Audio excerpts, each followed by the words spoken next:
I'm Ann Dart. I'm Tracy Stormy. And I'm Kathy Knight. And together we are It Was a Dark and Stormy Book Club, a podcast for mystery lovers. Welcome.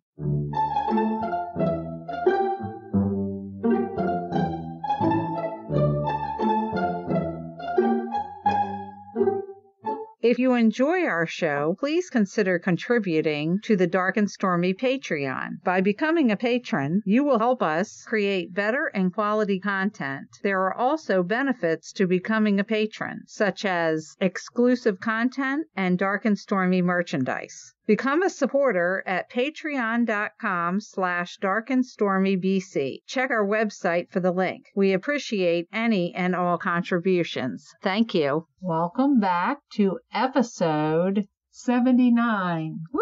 Bum, bum, bum.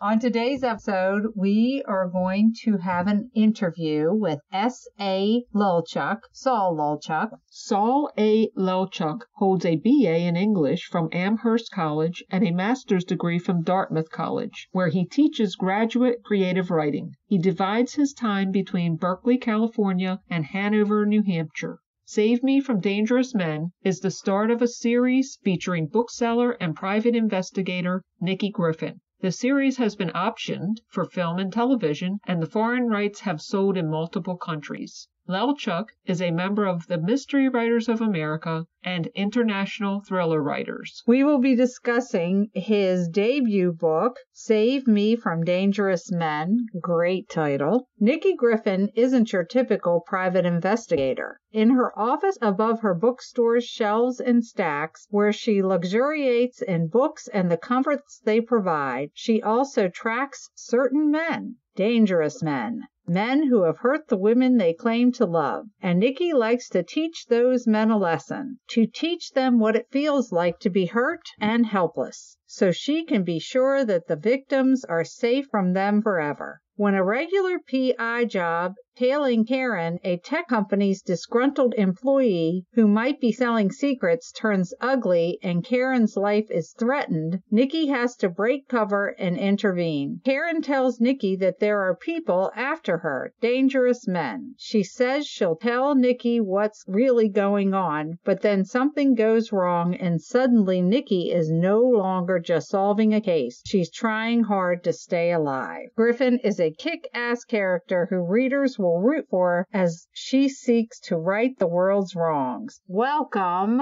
Saul. To our podcast. He is the author of the book, Save Me from Dangerous Men. I want to say Despicable Men. You just gave me an idea for the sequel.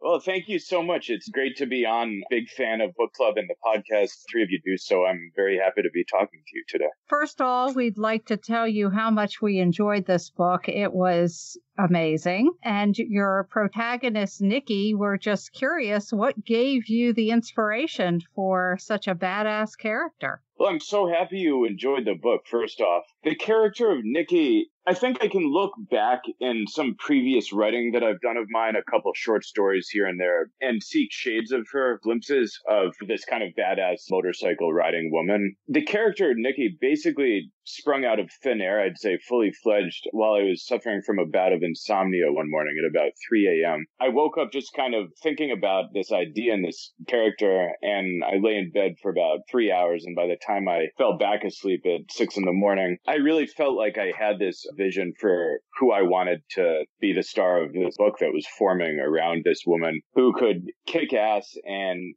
certainly not someone who would be afraid to walk down a dark alley at night. But at the same time, someone with a passionate love of books and someone with this backstory that had made her this flawed and vulnerable character in some ways. For me, Nikki really came into fruition that night and happened to be doing this road trip going from New Hampshire, where I teach at Dartmouth each summer, back to California, where I live the rest of the year. That just put me in a car for way too many hours by myself, and this was frustrating at first because all I wanted to do was sit down and write the darn book. And instead I was having to do, the basic motor vehicle operations and not wanting to get pulled over for typing while driving or anything like that. It ended up being terrific because it just gave me exactly what I needed, which was to keep thinking about the character. And so I wrote the first scene at an Applebee's in Erie, Pennsylvania, over a plate of mozzarella sticks. There weren't many options when I arrived at 10 at night, so that was a good one. And then I was working on it a couple of days later in the Dakotas. As I worked my way southwest, the character was emerging in my mind. So by the time I reached California 2 weeks later, I had spent a lot of time with Nikki, really the two of us, and that's how I view it and feel it. She was in my head and trying to look at the world and say, how would this character be looking at it? That's kind of where Nikki Griffin comes from. You mentioned Dartmouth. Where did you live up there? My family has a place on Canaan Lake, which is about half an hour from Hanover, New Hampshire. Oh, it's beautiful up there. It is. I'd actually be there at this exact moment, except our internet could not support a Skype call, so I came into town. We have a couple of loons on the lake, and it's very gorgeous. So I'd count myself lucky to be able to spend the summers there. I have some friends in Enfield. Oh, one town over. Yeah, it's lovely. I was just there last week. Oh my gosh, you should have told me. Could have met you at Enfield Pizza. Right. After reading the book, we really can tell that Nikki's backstory goes very deep. As the books progress, will we learn more about how she became the damaged individual that she grew into? Yeah, absolutely. To me, that's one of the pleasures of writing a sequel, and probably wouldn't be the first person to compare it to episodic television versus a movie, in the sense that if you only have one book, 300 pages or whatever it is, to create a character, that's obviously very possible, but it is limiting in certain ways. And to me, I've never written a series before, and it's such a pleasure to think, okay, well, I can come back to Nikki and take another look at a different piece of her life and reveal a bit more of her and start to kind of shade in the previously invisible edges of her world as these books continue. I've been thinking about it a lot because I'm just finishing revisions on the sequel, in between that, trying to work on the third one as well. And I've been learning a lot more about Nikki and seeing a lot more about her in terms of what her childhood was like and how some of these experiences, both before and after the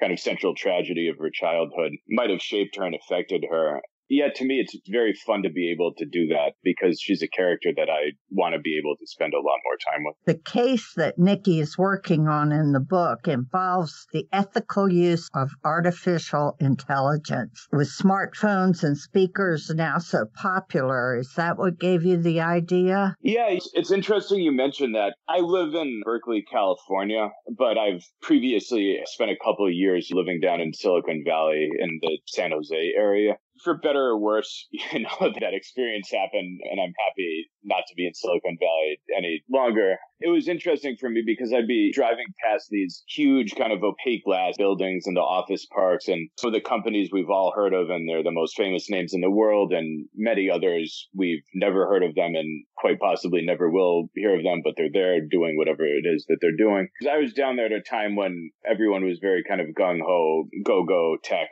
Big tech is great, and there was a lot less of the flowback that I think we're seeing now nationally. To me, I would drive around and I'd keep thinking, and I'd see these billboards and banners, we're saving the world and we're making everything better. I thought there has to be more going on in these buildings than this. Behind that opaque glass that I can't see through, there's got to be something else. It became a very fun way to set a contemporary mystery book within this environment, this strange, sealed-off world of Silicon Valley. To me, it lent itself well as a setting where maybe people are up to evil as well as good behind all these buildings and windows that we cannot see through. In terms of the technology itself, since I do teach, it happened to be fortunate. One of my students was actually talking about some of the specific neural network technology that can create intelligent surveillance systems. I became fascinated by it. I started reading up on it. I realized pretty soon the irony is that I could not put the full truth of it in the book because people would cast the book aside and say, stop giving us this ridiculous science fiction. What's actually out there is way, way beyond and way scarier, in my opinion, than even what Care 4 is working on in the book. But it did seem to me a pretty perfect place to locate this book within Silicon Valley and to use the idea of AI surveillance software, which to me is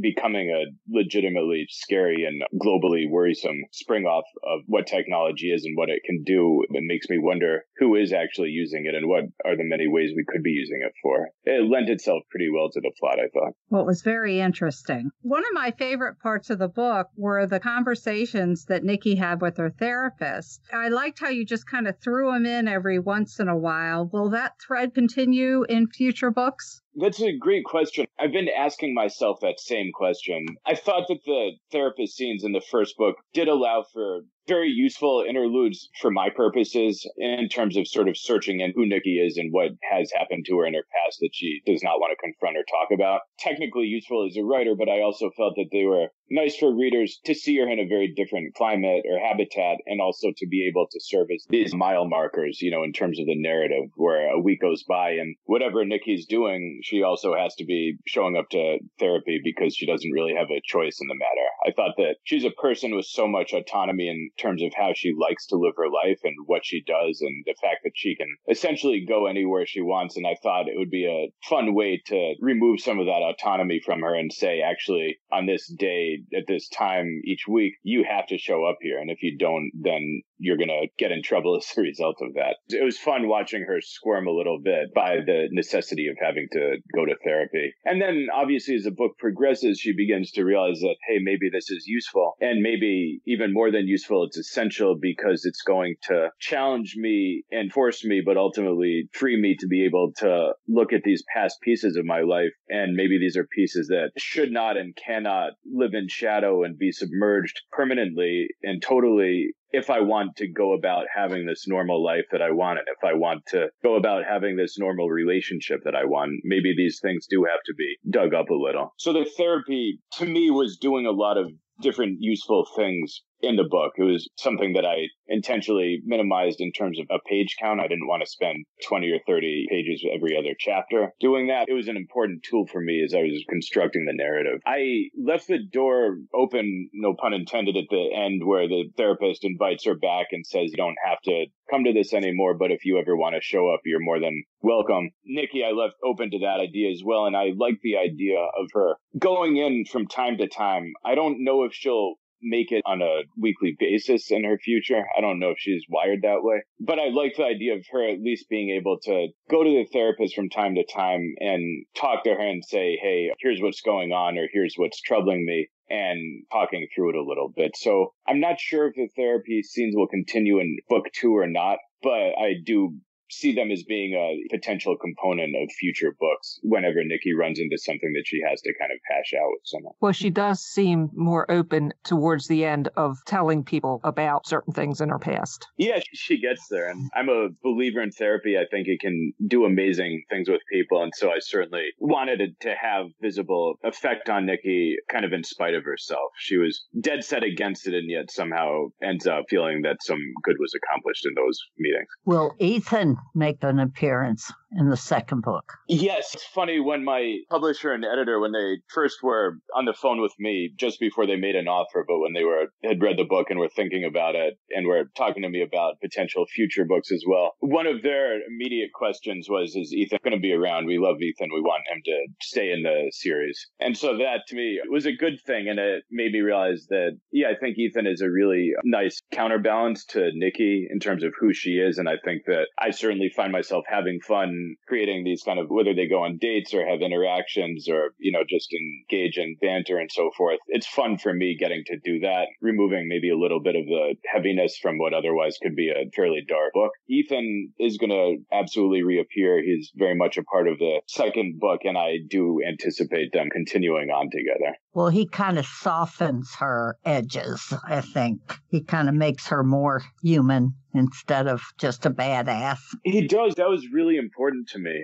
From the very beginning, as I envisioned Nikki as a character, I wanted her to be able to kick ass, like I said, but it was really important to me that she not be one of these Terminator-type heroines who can just storm through a room and take out 20 people. And when I was creating the character, I really didn't want someone who trades empathy for toughness or anything like that. I hate the idea, and I don't care if you're talking about a private detective or someone in a barista or in a board boardroom or anything else. I hate this idea that you have to trade off some of your heart or your warmth or your human empathy in order to be tougher, in order to get things done or anything like that. For me, it was really important to give Nikki this kind of underlying sensitivity. I mean, there's moments where she sheds tears in the book and she doesn't go through life very happily alone and isolated from humanity. She depends on some of the people in her life. She really wants a normal relationship. She's not someone who likes the idea of motorcycling to a different bar every week and meeting someone or hating the idea of romance. She wants the